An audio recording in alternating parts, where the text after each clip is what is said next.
Maole, maole, maole, oh. Ngoya, oh. Otiki nkembo yena se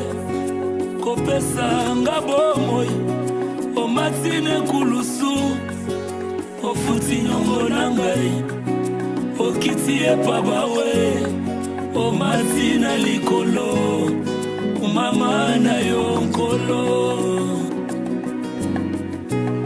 kilo ya nyongo na ngai ya vi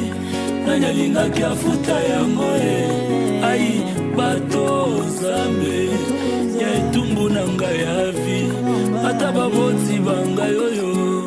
bakokaki te kofuta yango esengaki yo nzambe mobimba obosana bonzambe mpona mwa ntango ondima nyonso yaya ondima minyoko nanga ekoma yayo otiki nkembo yawe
chanson ya bolingo na yo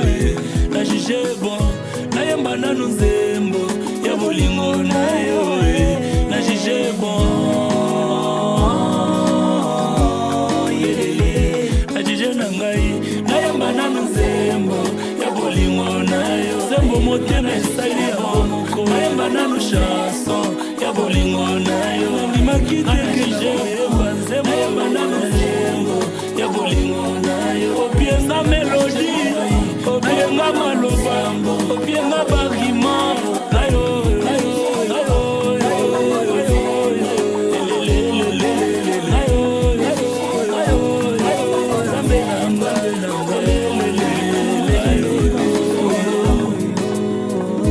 osalia mingi na vina ngayo ola munonde botisi nzembo yo na kati ya molemo ekotanga lokola chombokile botisi nzembo lokola lianzi ai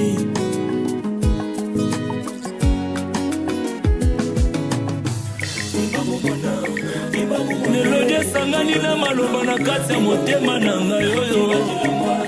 esali komplicité eboti nzembo na motema na ngai na mikuti nakomi otangisa nzembo ndeti na robine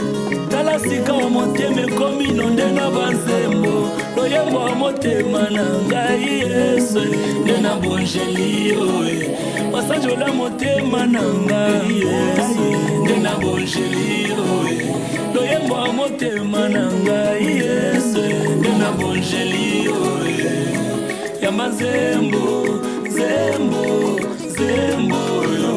kolo yokana nu chanson chanson chanson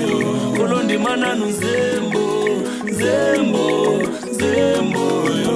shilo ndimana nu musambwe musambwe musambwe loyembo moto kufela mutu yaza conscient ya kokoka kofuta nyongo teo chimula wani ngakadinga numbito chimumanyano chibabyani ne mushinga sendo muntu wanye ngakali chini chani chakwe yemena lelo ngakupeka chani chakwe yemena jiboja mujitumba jiboja kabenga mukujibiba kibanzubwe yoyo lelo jiboja kalija mushinga sendo muntu wanye wangi mishingo mwapashaje imbango manendala uyenga yekelekele wabada piji waishe wawabeda wabowaza wasalama na salama na shona minadaba wana malamu wa pelesa